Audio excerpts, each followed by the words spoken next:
हाँ, वैसे तन्ना इतना भी नहीं बेरा दुनिया का ताऊ, इतना तू दिखावा करया करे। अब मैंने क्या कह दिया? अरे तू कुछ कहे, इससे पहले तेरी खांसी कह देवे है। अक 2 हफ्ते तक ज्यादा खांसी, बलगम में खून आना, लगातार बुखार आना, भूख और वजन का कम होना, ये टीबी के लक्षण है। अच्छा, अब क्या करूं भाई? अपने नजदीकी सरकारी स्वास्थ्य केंद्र पर जाके अपनी टीबी की मुफ्त जांच करवा ले। और यदि टीबी आता है तो हर रोज टीबी की मुफ्त दवाई खाना, साथ ही साथ हर महीने 1000 रुपए पोषक आहार के लिए उपचार के दौरान सीधे अपने बैंक खाते में पाना। इस मदद के लिए बस टीबी के मरीज को अपना आधार नंबर और बैंक खाता सरकारी स्वास्थ्य केंद्र पर लिंक करवाना होता है। ये तूने बढ़िया बात बता दी भाई। एक बात और सुनता हूँ, इतनी जल्दी ना करे। ये सरकारी सुविधाएं प्राइवेट डॉक्टर्स के पास इलाज करवा रहे टीबी के मरीजों के लिए भी मुफ्त उपलब्ध हैं। और अधिक जानकारी के लिए टोल फ्री नंबर 1800-11-6666 डायल कर लिए। आइए मिलकर टीबी को हराएं। टीबी हारेगा, देश जीतेगा। राष्ट्रीय स्वास्थ्य मिशन, स्वास्थ्य विभाग हरियाणा द्वारा जनहित में जारी। नमस्कार, आकाशवाणी चंडीगढ़ से प्रादेशिक समाचारों के साथ मैं पंकज धीमान। सबसे पहले पेश है मुख्य समाचार। प्रधानमंत्री नरेंद्र मोदी ने कहा है कि देश में टीबी के मामलों में कमी आई है और समर्पित और अभिनव प्रयासों का ही ये परिणाम है। हरियाणा के मुख्यमंत्री नायब सिंह सैनी ने कहा है कि राज्य में डीएपी खाद की कोई कमी नहीं है, सभी किसानों को समय पर खाद मिलेगी। किसान कल्याण मंत्री श्याम सिंह राणा ने किसानों को पराली जलाने से बचने की सलाह दी है। पंचकूला से निर्दलीय पार्षद ओमवती पूनिया सहित 3 पार्षद भारतीय जनता पार्टी में शामिल हो गए और पंचकूला के इंद्रधनुष ऑडिटोरियम में कल से तृतीय पुस्तक मेले का आयोजन किया जाएगा। अब समाचार विस्तार से। प्रधानमंत्री नरेंद्र मोदी ने आज कहा कि टीबी के मामलों में कमी भारत के समर्पित और अभिनव प्रयासों का परिणाम है। देश की प्रगति की सराहना करते हुए श्री मोदी ने सोशल मीडिया पोस्ट में कहा कि सामूहिक भावना के माध्यम से सरकार टीबी मुक्त भारत की दिशा में काम करती रहेगी। उन्होंने कहा कि सरकार टीबी मुक्त भारत बनाने की प्रतिबद्धता में दृढ़ है। विश्व स्वास्थ्य संगठन के अनुसार भारत में 2015 से 2023 तक टीबी के मामलों में 17.7% की कमी दर्ज की गई है। यह दर वैश्विक गिरावट 8.3% से दोगुनी से भी अधिक है। एक सोशल मीडिया पोस्ट में जानकारी साझा करते हुए स्वास्थ्य मंत्री जेपी नड्डा ने इस बात पर जोर दिया कि टीबी की रोकथाम और नियंत्रण के लिए भारत के परिवर्तनकारी दृष्टिकोण को दर्शाती है। उन्होंने उल्लेख किया कि सरकार ने टीबी रोगियों को आवश्यक पोषण सहायता प्रदान करने के लिए निक्षय पोषण योजना जैसी प्रमुख पहल करके राष्ट्रीय टीबी उन्मूलन कार्यक्रम का विस्तार और सुदृढ़ीकरण किया है। हरियाणा के मुख्यमंत्री नायब सिंह सैनी ने आज चंडीगढ़ में कृषि एवं किसान कल्याण विभाग के वरिष्ठ अधिकारियों के साथ डीएपी खाद की उपलब्धता को लेकर समीक्षा की। उन्होंने कहा कि राज्य में डीएपी खाद की कोई कमी नहीं है और सभी किसानों को समय पर खाद मिलेगी। मुख्यमंत्री ने कहा कि पिछले साल रबी मौसम के दौरान अक्टूबर में डीएपी की कुल खपत 1,19,470 टन थी, जबकि इस वर्ष अक्टूबर में डीएपी की खपत 1,14,000 टन रही। उन्होंने बताया कि गत वर्ष नवंबर में कुल 72,697 टन डीएपी की खपत हुई थी। श्री नायब सिंह सैनी ने कहा कि आज की तारीख में राज्य में 24,000 टन डीएपी की उपलब्धता है और किसानों के लिए डीएपी की दैनिक आपूर्ति के लिए रैक योजना बनाई गई है। उन्होंने बताया कि राज्य सरकार के प्रयासों के परिणाम स्वरूप केंद्र ने नवंबर महीने के लिए 1,10,000 टन डीएपी खाद आवंटित की है, जिसमें से नवंबर के पहले सप्ताह के लिए 41,600 टन खाद और दूसरे सप्ताह के लिए 40,000 टन खाद के आवंटन के लिए रैक योजना बनाई गई है और नवंबर के तीसरे सप्ताह में इसे घटाकर 20,000 टन कर दिया जाएगा।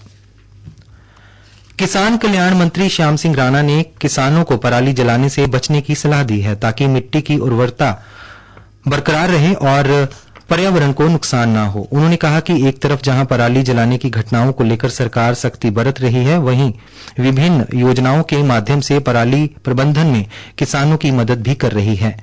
सरकार की सख्ती के बाद किसानों द्वारा खेतों में लगाई आग को बुझाने के लिए जिले के सभी अधिकारी खुद खेतों में पहुंच रहे हैं। ऐसा ही एक मामला करनाल के प्योत गांव में सामने आया, जब चीनी मिल के प्रबंधकीय निदेशक हितेंद्र कुमार ने खेतों में जलती पराली को देख अन्य अधिकारियों के साथ पेड़ों की पत्तियों और टहनियों से आग को बुझाया।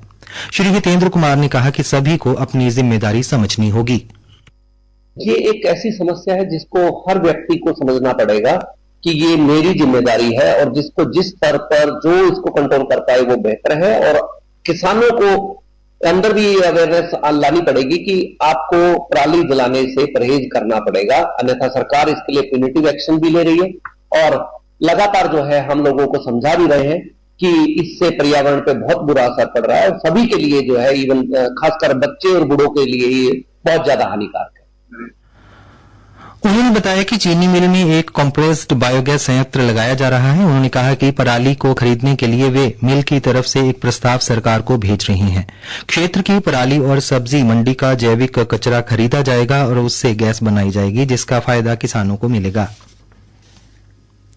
हरियाणा सरकार द्वारा हरियाणा पराली प्रोत्साहन योजना 2024-25 के तहत फसल अवशेषों के प्रबंधन के लिए 1,000 रुपये प्रति एकड़ का प्रोत्साहन दिया जा रहा है। योजना के तहत किसानों को पराली को मिट्टी में मिलाने और गांठे बनाने के लिए super seeder, zero tillage machine, straw chopper और हैप्पी सीडर जैसे कृषि यंत्र अनुदान पर दिए जाते हैं। करनाल से हमारे संवाददाता पवन कुमार ने बताया कि एक और जिले में पराली को आग लगाने की घटनाएं सामने आ रही हैं, तो दूसरी ओर बहुत से प्रगतिशील किसानों के लिए पराली समस्या नहीं बल्कि आय का साधन है।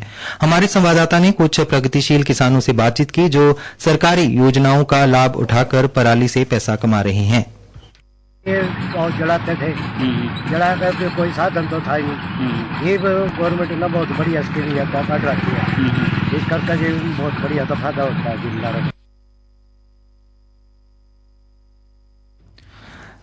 सरकार की पराली प्रबंधन योजना का लाभ उठा रहे एक और प्रगतिशील किसान ने कहा, गवर्नमेंट ने स्कीम दी है तो मशीनें आ रही हैं और वो उन मशीनों के द्वारा ये पराली के बंडल बना रहे हैं और खेत भी बढ़िया हुआ और साथ साथ गवर्नमेंट की उसका भी फायदा मतलब होना चाहिए है और इससे काफी गत्ते और फैक्ट्रियों में काम आओगी।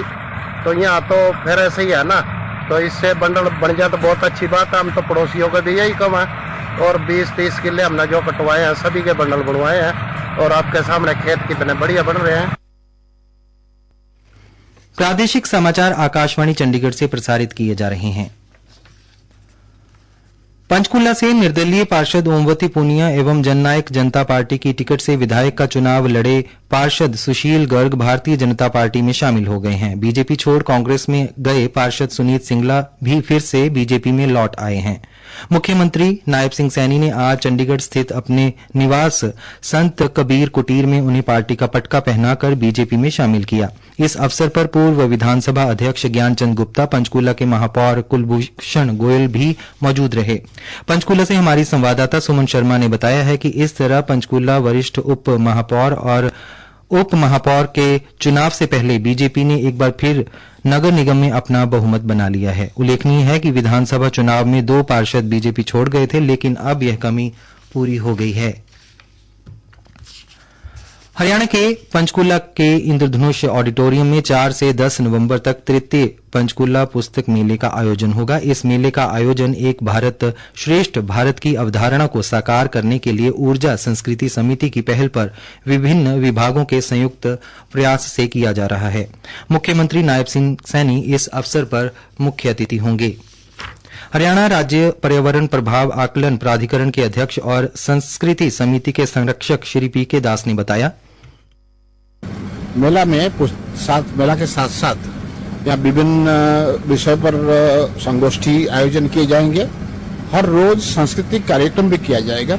इस मेला का और इस आयोजन का उद्देश्य है कि जो हमारे पंचकूला शहर है उसमें लोगों को एक सांस्कृतिक वातावरण देना, जहां वो लोग अपनी जिंदगी में सांस्कृतिक और बौद्धिक विकास के लिए भी जगह उनको मिल पाए। हरियाणा सहित आज देश भर में भाई दूज का त्योहार उमंग और उत्साह से मनाया गया। कैथल से हमारे संवाददाता ने बताया कि भाई बहन के स्नेह का प्रतीक भैया दूज का पर्व आज पूरे हर्षोल्लास के साथ मनाया गया।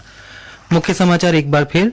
प्रधानमंत्री नरेंद्र मोदी ने कहा है कि देश में टीबी के मामलों में आई कमी समर्पित और अभिनव प्रयासों का परिणाम है और पंचकूला के इंद्रधनुष ऑडिटोरियम में कल से तृतीय पुस्तक मेले का आयोजन किया जाएगा। प्रादेशिक समाचार समाप्त हुए।